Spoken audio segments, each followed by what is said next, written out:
Friends, welcome back to our channel नॉलेजशाला by Nidhi Jain. Friends, अगर आप इस चैनल पर पहली बार आए हैं तो प्लीज़ इस चैनल को सब्सक्राइब कर लीजिए और अगर आपने सुबह वाला वीडियो नहीं देखा है तो उसको ज़रूर देख लीजिएगा। उस वीडियो को देखने से आपके यूजीसी नेट जेआरएफ को लेकर जो भी डाउट्स हैं वो सारे क्लियर हो जाएंगे। हमने फंक्शंस ऑफ मैनेजमेंट स्टार्ट किया था फ्रेंड्स, और हम ऑलरेडी 4 फंक्शंस कर चुके हैं: planning, organizing, staffing and directing. अगर आपके वो वीडियो मिस हो गए हैं तो आप पहले उन्हें देखिए, जिससे आपको एक सिंक्रोनाइज वे में फंक्शंस ऑफ मैनेजमेंट कवर हो जाएं। आज हम करेंगे कोऑर्डिनेटिंग एंड कंट्रोलिंग।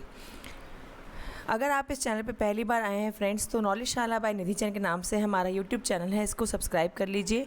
वीडियो पसंद आता है तो वीडियो को लाइक कीजिए, शेयर कीजिए उन फ्रेंड्स के साथ जो सीरियसली नेट जेआरएफ के एग्ज़ाम को क्लियर करना चाहते हैं। और अगर आप कॉमर्स मैनेजमेंट या लेबर वेलफेयर से हैं तो इससे अच्छा चैनल आपके लिए नहीं बना है। मैंने जेआरएफ क्लियर किया है मैनेजमेंट में, मैंने अपना नेट कॉमर्स में भी निकाल रखा है, तो मैं आपको इस एग्ज़ाम के लिए बहुत अच्छे से गाइड कर सकती हूँ। नॉलेजशाला बाय निधि जैन के नाम से हमारा टेलीग्राम चैनल भी है, जिसे भी आप ज्वाइन कर सकते हैं। आज हम करेंगे coordinating and controlling.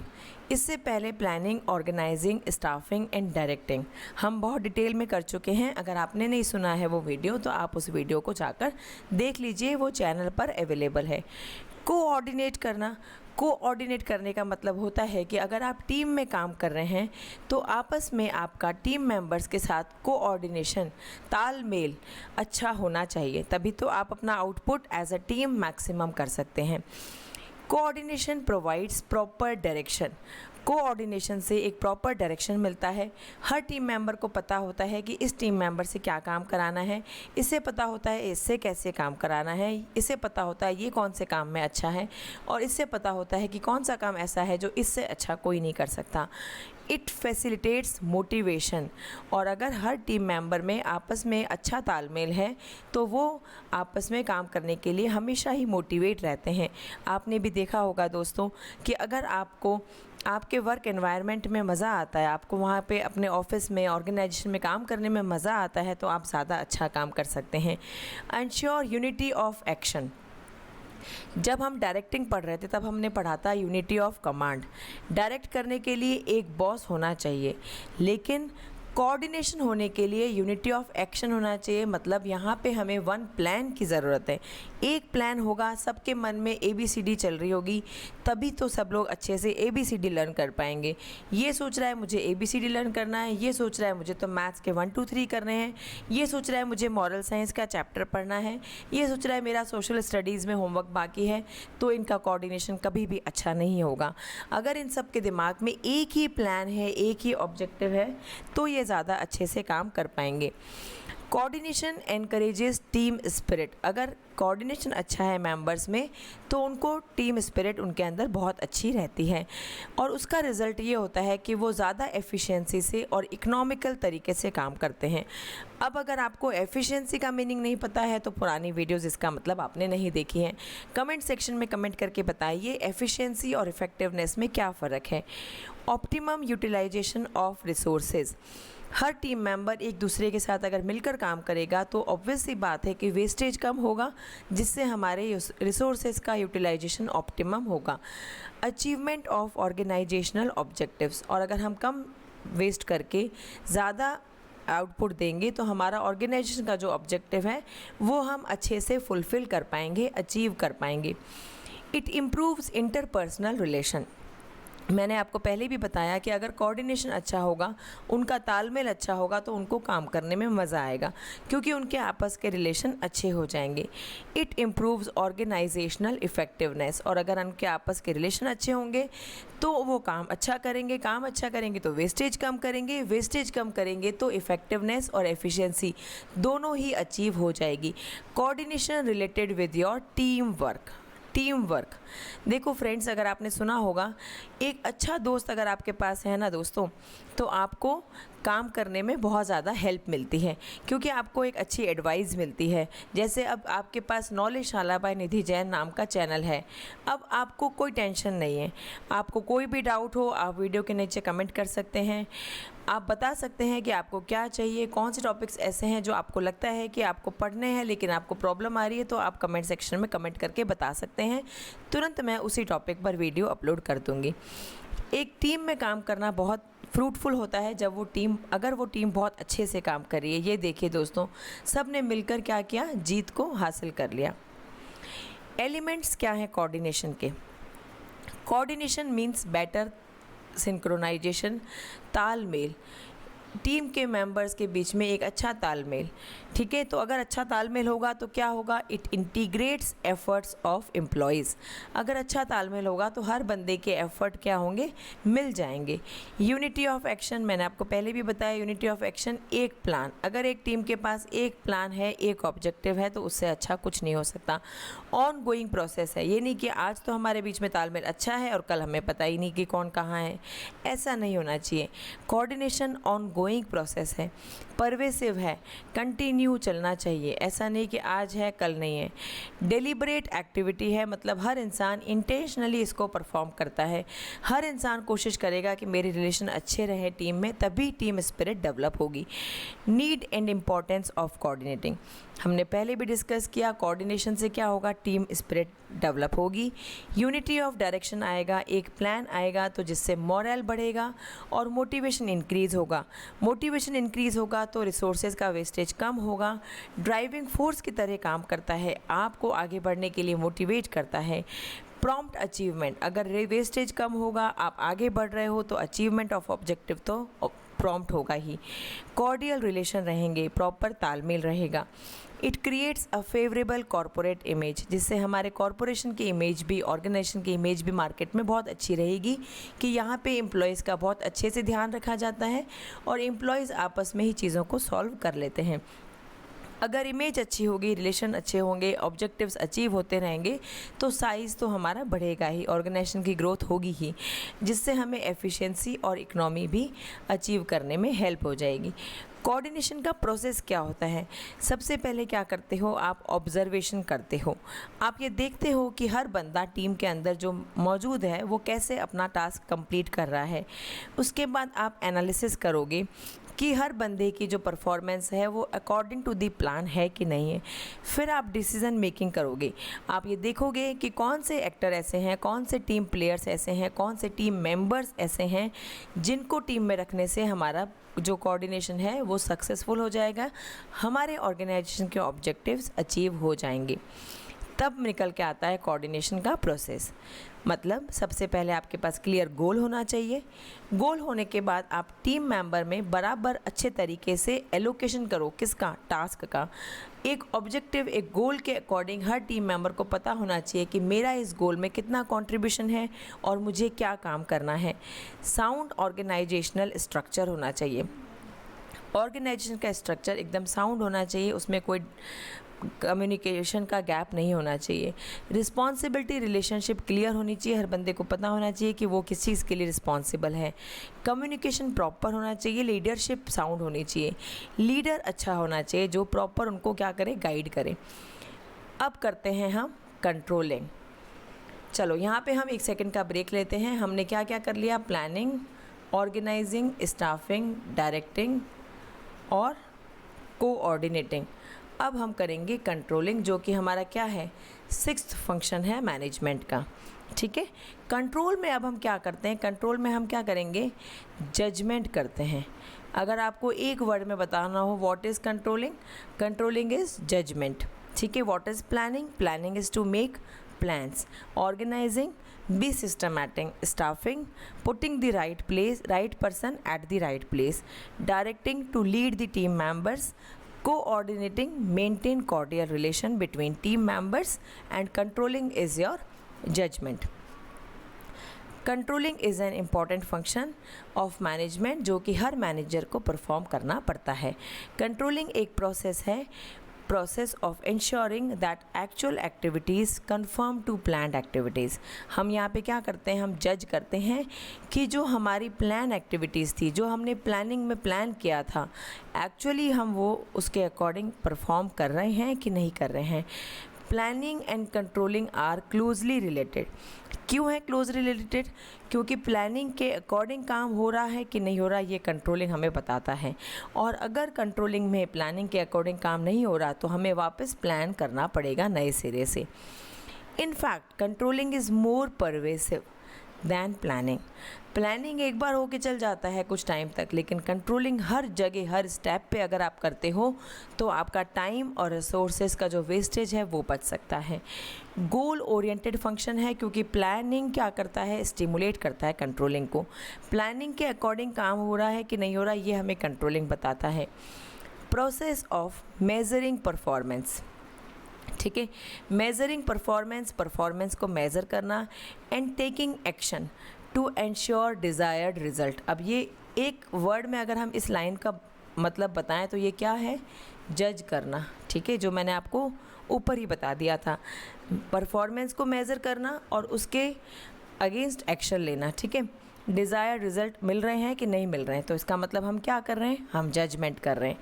Has a positive and necessary role in the management process, और ये पॉजिटिव है, ठीक है। जैसे अगर आज आपको पता चल गया कि आपने 2 यूनिट पढ़ी हैं तो ये नेगेटिव नहीं है, ये तो पॉजिटिव है, क्योंकि अभी आपके पास टाइम है और आप बाकी के 8 यूनिट्स में से मैक्सिमम अपना सिलेबस कवर कर सकते हो। अगर आपको एग्ज़ाम के एक दिन पहले पता चलेगा तो यकीन मानिए फ्रेंड्स, उस समय इतना वास्ट सिलेबस कवर करना आपके लिए बहुत ज़्यादा डिफ़िकल्ट हो जाएगा। तो आज से ही, अभी से ही लग जाइए।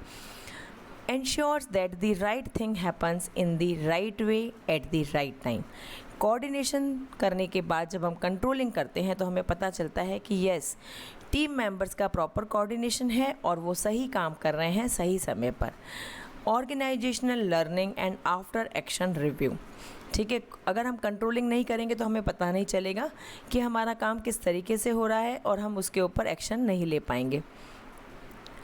कंट्रोलिंग, ये देखो गोल ओरिएंटेड है, गोल करो, गोल डिसाइड करो, फिर मेज़र करो, गोल के अकॉर्डिंग काम हो रहा है कि नहीं हो रहा है या नहीं हो रहा, दोनों ही केस में एक्शन लेना है।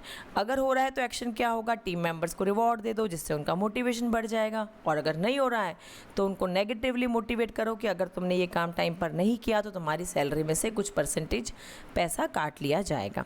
सेल्फ डिसिप्लिन आता है, जैसे अगर आप हर रोज़ रात को जब सोते हैं, अब दोस्तों तो हम ये मान के चलते हैं कि हमारे पास 35 दिन का टाइम है, तो आप ये चीज़ सोच लीजिए कि हर रोज़ रात को सोने से पहले आपके पास ये होना चाहिए डायरी में लिखा हुआ कि आज आपने क्या क्या काम किया है जो आपने सोचा था करने के लिए। मैंने सुबह वाली वीडियो में भी आपको बताया था कि टारगेट जो आपको लेना है वो डेली बेसिस लेना है। आपको 30 दिन का टाइम टेबल नहीं बनाना है, क्योंकि यकीन मानिए 30 दिन का टाइम टेबल कभी भी हम फॉलो नहीं करते। हर रोज़ का अपना टारगेट सुबह बनाइए उठने के बाद, और रात को देखिए कि आपने उस टारगेट को कितने % अचीव किया है। कंट्रोलिंग, ठीक है। अब कंट्रोलिंग क्यों ज़रूरी है, क्या ज़रूरत है इसको करने की, इम्पोर्टेंस क्या है? हमें स्टैंडर्ड को सेट करने में हेल्प मिलती है, हम परफॉर्मेंस का मेज़र कर सकते हैं, मेज़र करने के बाद हम कंपैरिजन कर सकते हैं कि हमारा कितना काम बाकी है, कितना हुआ है। डेविएशंस, जो डिफरेंसेस आ रहे हैं, जो हमने देखा था कि भाई हमने तो 70,000 यूनिट्स प्रोड्यूस करने का टारगेट लिया था, सिर्फ 2 महीने बचे हैं और अभी तक 50,000 ही हुई है, तो हमें पता है कि हमारे पास कितने डेविएशन है, 20,000 का डेविएशन है जो कि हमें 60 दिनों में पूरा करना है।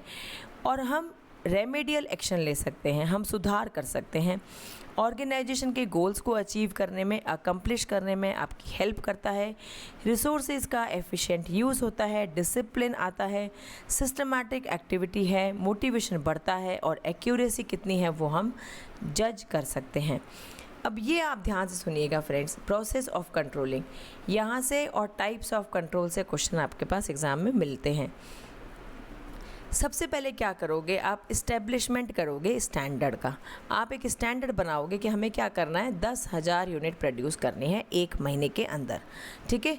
तो सेटिंग करोगे स्टैंडर्ड की, इस्टेब्लिशमेंट करोगे स्टैंडर्ड का, स्टैंडर्ड अपने लिए सेट कर लोगे। जैसे आज आप सेट कर लो कि मुझे 70 to 75% सिलेबस करना है। Then measurement of actual performance. अब आप ये देखो कि आज 70% सिलेबस करके जाना है। मैम ने बोला है, निधि मैम ने, कि 70 to 75% सिलेबस करने से एग्ज़ाम निकल जाएगा।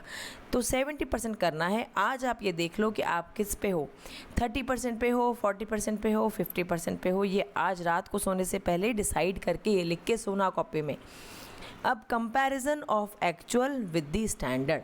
अब कंपेयर करो कि 70% करना है, हम तो 40 पे हैं, मतलब हमारे पास डेविएशन कितना का है, 30% का डेविएशन अभी भी हमारे पास है।